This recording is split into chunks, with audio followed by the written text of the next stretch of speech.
She said my rent could wait, but the way she poured that wine, I knew something far more unforgettable had just begun. I stood in the dim hallway longer than I should have, hand hovering just inches from her door. My rent was late, again, and I had rehearsed a dozen apologies on the walk upstairs. Each one sounded weak even in my own head. The truth was simple: I didn't have the money yet. But the truth never sounds good enough when you're about to face someone who has every reason to be angry. Finally, I knocked. 3 hesitant taps, the kind of knock that already feels like it's bracing for rejection. When the door swung open, I was met not with the scowl I'd expected, but with the warm glow of lamplight spilling out from behind her. And there she was, my landlady. She wasn't dressed like someone who'd just gotten home from errands or chores. No, she had the unhurried elegance of a woman who had settled into her evening, comfortable but composed. A soft cardigan draped over her shoulders, and her hair, loose and natural, framed her face in a way that made her seem both inviting and untouchable. "Evening," she said.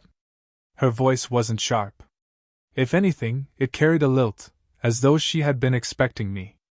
I swallowed, words catching in my throat. I wanted to talk about the rent. I know I'm behind, and I just... She lifted a hand, not dismissively but gently, like she was pressing pause on my nervous rambling. "Let's not do this in the doorway," she said, stepping aside. "Come in." Her invitation caught me off guard. I'd imagined standing here, stammering out excuses, maybe leaving with a cold reminder of what I owed.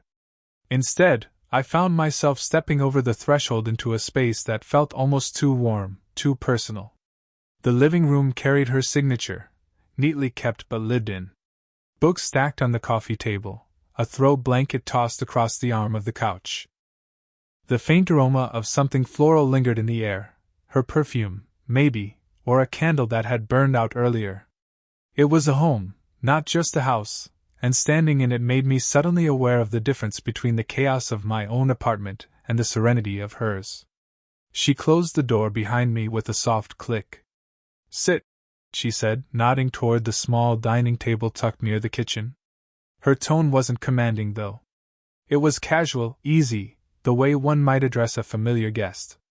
I sat, trying not to fidget. My heart was beating faster than it should have. This was just a conversation about rent, I told myself. Nothing more.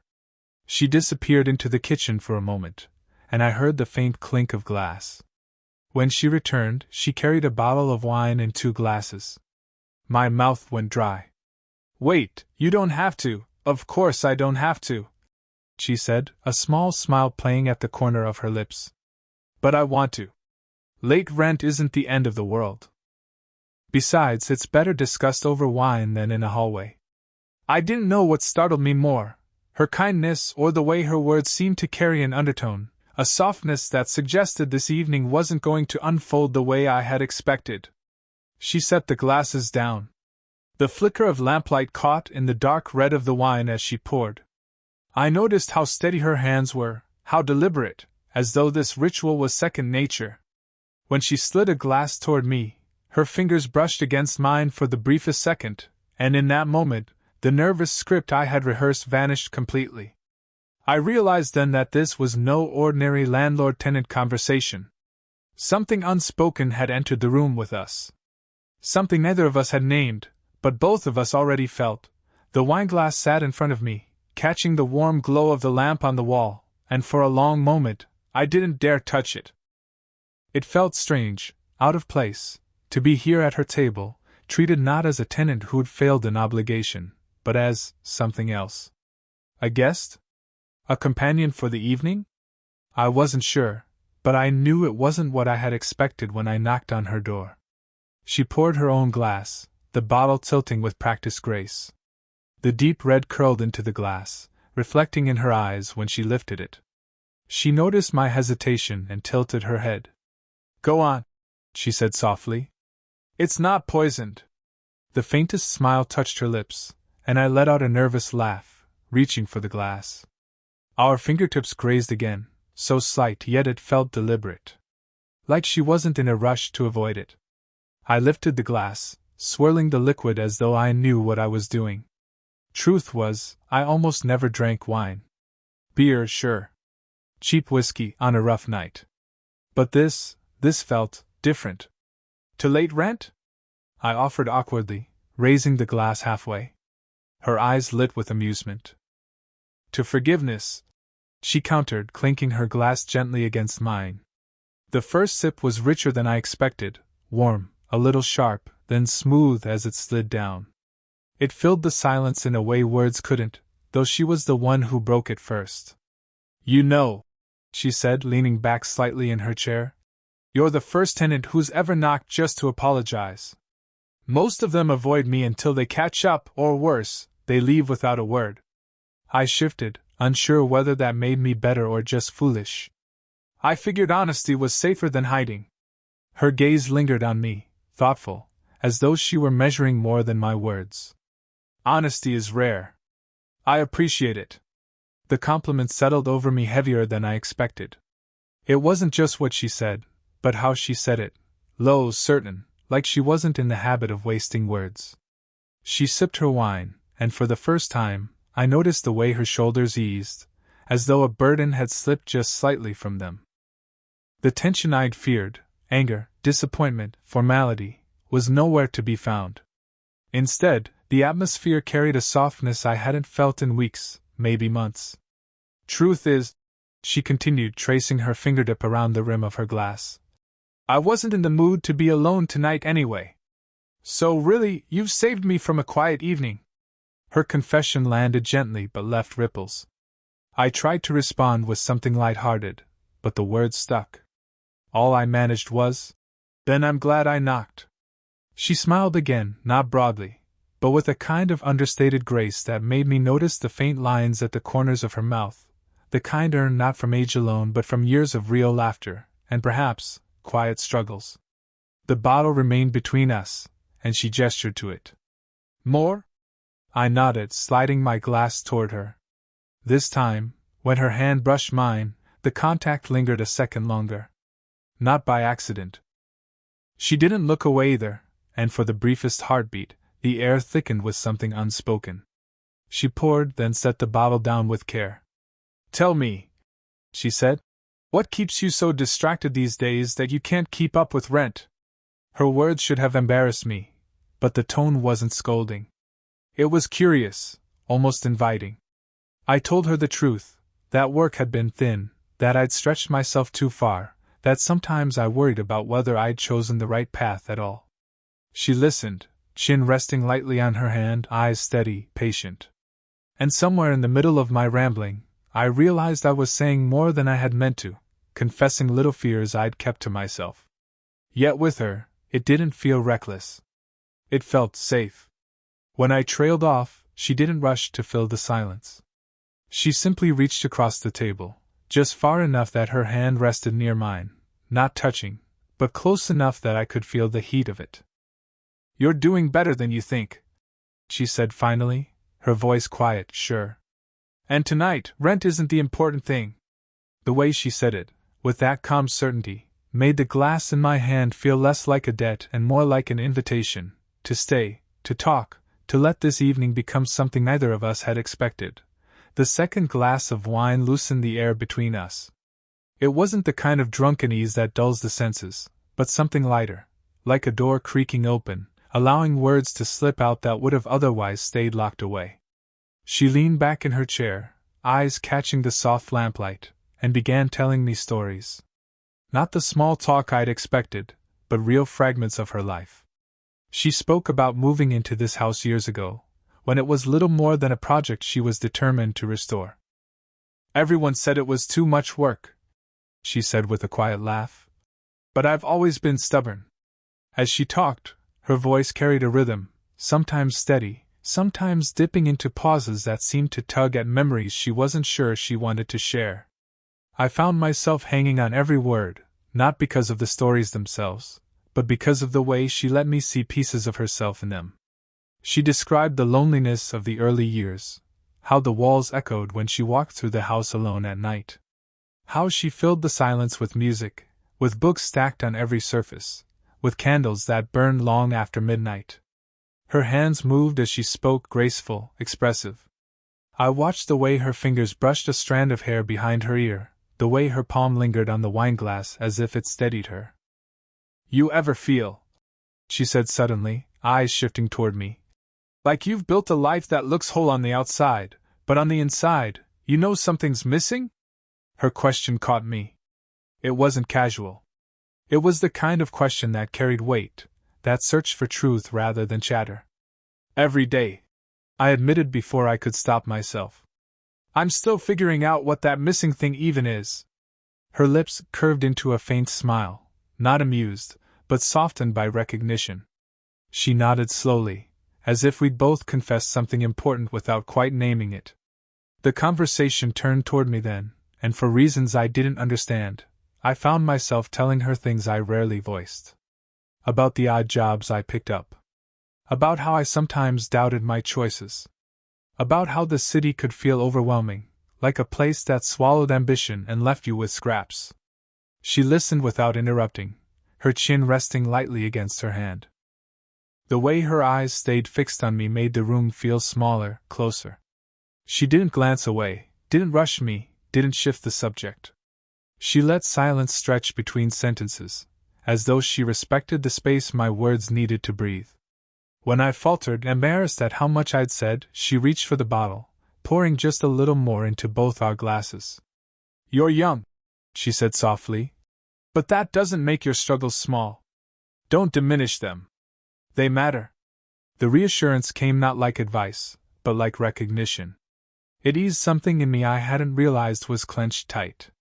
We laughed eventually, at small things, at the way she claimed she was terrible with plants despite the greenery thriving in her windows, at how I admitted I'd once ruined a dinner by confusing salt for sugar. The laughter wasn't loud, but layered with comfort, with the ease of two people leaning closer without realizing it. As the stories spilled back and forth, I became increasingly aware of the details. The way her laughter softened her whole face, the faint lines that deepened when she smiled, the delicate arch of her hand when she gestured. She carried herself with a confidence shaped by years, but beneath it, I sensed a quiet vulnerability, a tenderness she rarely let anyone glimpse. When silence fell again, it wasn't heavy. It lingered like the aftertaste of the wine, warm and full, leaving me more aware than ever that I wasn't just sitting across from my landlady anymore. I was sitting across from a woman, complex, graceful, imperfect, and real. And though I hadn't planned for it, hadn't even imagined it, I realized I wanted this moment to last far longer than the night. The conversation slowed the way a river does when it widens, still moving, but gentler, calmer, carrying weight in its silence. At first, I thought I should say something, anything, to keep the rhythm alive. But then I realized she wasn't filling the space either. She sat across from me, one elbow resting on the table, her fingers circling the rim of her glass as if the sound of it, the faint, low hum, was enough. The air between us thickened. I felt it in my chest, in the sudden awareness of every small sound, the faint ticking of a clock on the wall, the slow hum of the refrigerator, even the way my own breath seemed louder than it should have been. I looked at her, and she looked back. Not a glance, not a fleeting look, but something steadier, something that lingered long enough to make me forget whatever I thought I was going to say. Her eyes were darker in the low light, soft and searching. I had the strange sense she was seeing more than just me, like she was peering past the surface into places I rarely let anyone go. The silence stretched until it became its own kind of conversation. I felt my fingers tense against the side of my glass, resisting the urge to fidget, to break the spell. She was the first to look away, though it wasn't abrupt. It was subtle, as though she'd let the moment hang as long as she dared. Her eyes dropped to the table, to her hand resting near mine. She adjusted her glass, though it didn't need adjusting, and the movement was slow, deliberate, almost like she was buying herself time. Her hand stayed close. So close that if I shifted even slightly, our fingers would brush. The awareness of that nearness buzzed through me, stronger than the wine, sharper than any words could have been. I wanted to reach out. God, I wanted to. Just the thought of my hand covering hers made my pulse quicken. But something inside me hesitated. Was it fear of crossing a line? Fear of being misread? Or was it the simple, overwhelming respect I had for her, that I didn't want to rush something that felt so fragile, so quietly powerful? She let out a small breath, the kind you release when you've been holding something in. It wasn't quite a sigh, not quite a laugh. Her lips parted, as if she was about to speak, but no words followed. She pressed them together instead, thoughtful, uncertain. The lamplight caught on the curve of her cheekbone, the faint flush of warmth there. She lifted her glass again, but her eyes flicked back to me over the rim, quick and unguarded, before she sipped. That single glance held more than an hour of conversation could have. I leaned back in my chair, partly to steady myself, partly to give her space. But even as I shifted, my knee brushed against hers beneath the table. The contact was so light it could have been accidental, but we both knew it wasn't. Neither of us moved. The clock ticked on. The world outside her walls might as well have vanished. I searched for words, something safe, something that would ease the weight of the silence, but nothing came. And maybe nothing needed to. Because in that pause, in the stillness we shared, the truth of it pressed down on us. Something was building here, quiet and undeniable. When she finally spoke, her voice was softer than before. Funny how quiet can feel louder than words, isn't it? I nodded, unable to look away. Yeah, I said, my voice low, steady despite the racing of my heart.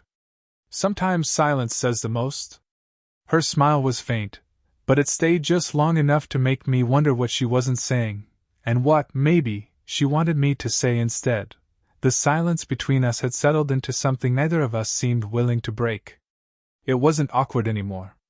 It was charged, like the moment before a storm, when the air feels heavy and alive with possibility. She lifted the bottle again, holding it with the same calm grace she carried in everything she did. Another? She asked, her tone casual, but I caught the faint tremor in her voice. It wasn't uncertainty exactly, more like a subtle crack in the composure she usually kept so effortlessly. I slid my glass toward her. Sure. As she tilted the bottle, the dark red flowed smoothly, catching the light, and for a second, everything slowed. I noticed the way her fingers curved around the neck of the bottle, the steadiness of her wrist, the softness in the lines of her hand. But then, just barely, I saw it, a tiny shake, as though her nerves had slipped through the cracks of her calm. Without thinking, I reached forward, steadying the bottle with my own hand. My fingers brushed against hers, warm, slender, firm from years of carrying more than her share. Neither of us pulled away. The wine filled the glass, but neither of us was watching it anymore. My hand rested against hers longer than it should have, and in that suspended moment, I could feel her pulse, a faint, quick rhythm beneath her skin. She laughed then, softly, breaking the tension without breaking the closeness. I don't usually need help pouring wine, she said, her voice lighter now, though her hand still lingered beneath mine. I smiled, my thumb unconsciously grazing against her knuckles before I finally let go. Maybe I just didn't want you to spill. Her eyes flicked up to meet mine, amused, curious, a little softer than before. She set the bottle down carefully, but instead of retreating, she reached across the table, her hand resting briefly on mine. It was meant to be casual, reassuring, even, but the warmth of her touch carried more weight than either of us admitted aloud. The radio in the background crackled faintly with an old song, its melody drifting like something out of time. The room seemed smaller suddenly, as though the walls had leaned in, cocooning us in this moment we hadn't planned for. Her fingers tapped gently against the back of my hand, a nervous rhythm disguised as casual. She pulled back slowly, and I could tell it cost her something to do so. You have kind hands, she said, almost absently, as though the thought had slipped out before she could stop it. I felt heat rise in my chest. Kind hands? She gave a small shrug, swirling the wine in her glass. Hands that don't take more than they should. Her eyes lifted to mine again, steady, holding me in place. That's rare. I didn't know how to respond. My mouth opened, then closed again, words failing me in the face of her quiet honesty. Instead, I let the silence carry the weight of it, my heartbeat drumming louder than the clock on the wall. Beneath the table, my knee brushed hers again, this time lingering. She didn't move away. The distance between us felt thinner now, not measured in inches, but in restraint. A fragile thread held us back, but the way her hand had lingered, the way her words had slipped through, told me we had already crossed some invisible line. She took another sip of her wine, her eyes never leaving mine, and when she set the glass down, she leaned just slightly forward, elbows on the table, as if to erase even more of the space between us. In that closeness, the air was warm, scented faintly of her perfume and the richness of the wine. I realized I wasn't thinking about rent anymore, or debts, or excuses. I was thinking only of her, the way her hand had felt against mine, the way her voice softened when she let herself be vulnerable, the way the night had turned into something neither of us had planned but neither of us wanted to end. And though no bold move had been made, though everything remained wrapped in subtleties and pauses, I knew we had already stepped into dangerous, tender territory, where boundaries weren't broken, but carefully, quietly crossed. The wine had mellowed us, but it wasn't the wine that carried the weight of what came next. It was something quieter, an unspoken agreement that the pauses and brushes of contact couldn't be ignored forever. She set her glass down, turning it slowly between her fingers, as if the motion gave her courage. Her eyes drifted toward the window, though the curtains were drawn, and when she spoke, her voice had dropped into a softer register. "You know," she began, "I don't usually let people sit here with me like this." I tilted my head, curious. "What do you mean?" Her lips curved, not in a smile exactly, but something bittersweet. "I rent rooms. People come and go. They hand me envelopes, they nod in the hallway, but that's it. That's all it ever is. Transactions. Distance." She paused, her thumb tracing the rim of her glass. "It's easier that way. Safer." The honesty in her tone tugged at me. I leaned in, elbows resting on the table, waiting for more. Letting someone stay like this, talking, drinking, actually being seen, it's not something I do. Because once you let someone close, it's not just the rent that gets complicated. Her words hung heavy in the air, and I felt them settle somewhere deep in me. She wasn't talking about tenants anymore. She was talking about trust, about the risk of letting her world open. "I get that," I said quietly. "It's easier to keep walls up. To pretend you don't want more." Her eyes flicked back to mine, sharp and searching, and for a moment I thought I had said too much. But then her expression softened, and she nodded slowly. "What about you?" she asked. "You carry yourself like someone who's used to hiding things too." I hesitated, but something in her tone gave me permission to tell the truth. "I think, sometimes I don't know who I'm supposed to be yet. Everyone else seems to have their life figured out, and I'm still stumbling around, trying to prove I belong anywhere." She studied me, her chin resting on her hand. "And do you?" The question wasn't judgmental. It was curious, even gentle. "I feel like I belong here right now," I admitted before I could second-guess it. Silence followed, but not the uneasy kind. It was the silence of shared vulnerability, where two truths had been spoken and neither could be taken back. Beneath the table, my knee brushed against hers again, and this time it wasn't accidental at all. I left it there, the contact light but steady. She didn't move away. In fact, she shifted just slightly closer, enough that the warmth between us became undeniable. Her next words came out almost like a confession. "I'm not used to this, to letting someone in and not knowing what it might cost me." I swallowed, my voice low. "Maybe it doesn't have to cost anything. Maybe it can just be what it is right now." Her eyes softened. She reached out then, not hesitantly this time, but with quiet purpose. Her hand rested on mine, fingers curling just enough to make the contact certain, deliberate. Her touch was warm, steady, carrying the weight of everything she hadn't said aloud. I turned my hand over, letting her palm settle into mine, and for a moment we sat like that, no words, just touch, just the steady thrum of something fragile but real between us. Her thumb moved slightly, tracing across my skin, and I could feel the faint tremor in her hand.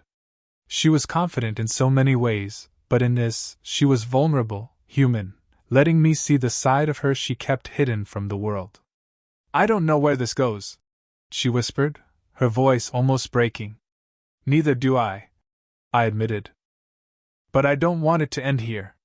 Her lips parted, her breath catching as if she wanted to reply, but instead she leaned back, eyes glistening with something unspoken, fear, hope, maybe both. The space between us wasn't just about rent anymore, or wine, or chance. It was about the risk of being seen, and the quiet, trembling hope of what it might mean to be held instead of kept at a distance. The night had grown deep. The clock in the hallway ticked softly, though neither of us paid it much mind. The wine bottle was nearly empty, but the real intoxication came from the quiet closeness we'd slipped into, her hand still brushing against mine now and then, her eyes meeting mine with that hesitant, vulnerable light. There comes a point in moments like these when words begin to matter less, when silence itself feels like a language. That's where we were, hovering at the edge of something fragile, something both of us feared might collapse if we moved too suddenly. She was the one who finally broke it. Her voice was steady, but her eyes betrayed the tremor underneath. "This shouldn't feel this easy," she whispered. I frowned gently. "Why not?" She gave a soft laugh, though it was more weary than amused. "Because I'm supposed to know better. Because you're young, and I've spent enough of my life guarding myself from risks I can't afford. But sitting here with you," she trailed off, her gaze dropping to the table, "it feels like I forgot to keep the walls up." Her words hit me in a way I couldn't quite describe. They weren't just confessions, they were a kind of surrender. "You don't have to keep them up with me," I said softly. Her eyes lifted again, searching mine, as if weighing whether I meant it, whether she could really believe me. The flicker of doubt lingered, but then something shifted in her expression. The caution remained, but alongside it was a tender resolve. Slowly, she reached across the table, her fingers brushing mine once more. This time, she didn't stop at the touch. She slid her hand into mine and held on, as though making a choice. "I can't promise you anything certain," she said. Her voice was low, honest.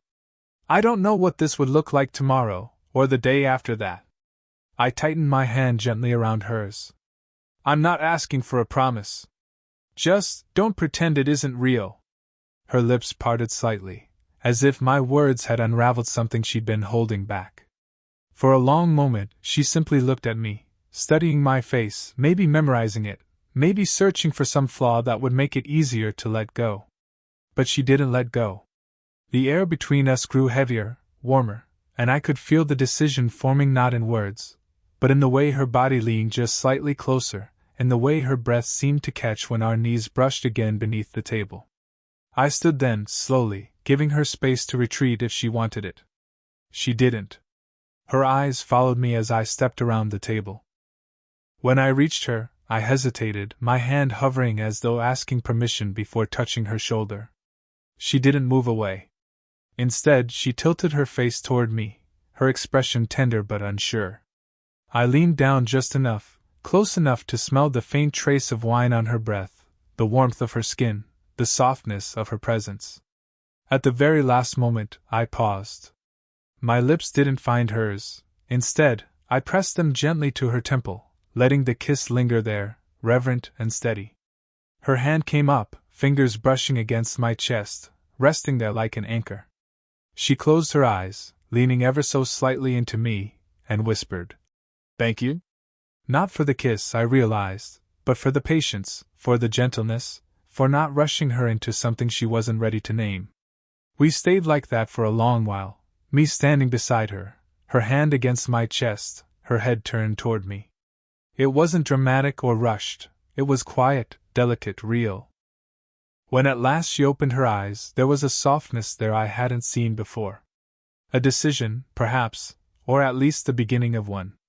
"Tomorrow," she said, almost shyly. "If you want, we could share breakfast. Nothing complicated. Just stay." I smiled, my heart swelling at the simple invitation. "I'd like that." And that was enough. No declarations, no guarantees, just the fragile, beautiful beginning of something neither of us had expected. As I left her apartment later that night, I knew my rent wasn't what had been forgiven.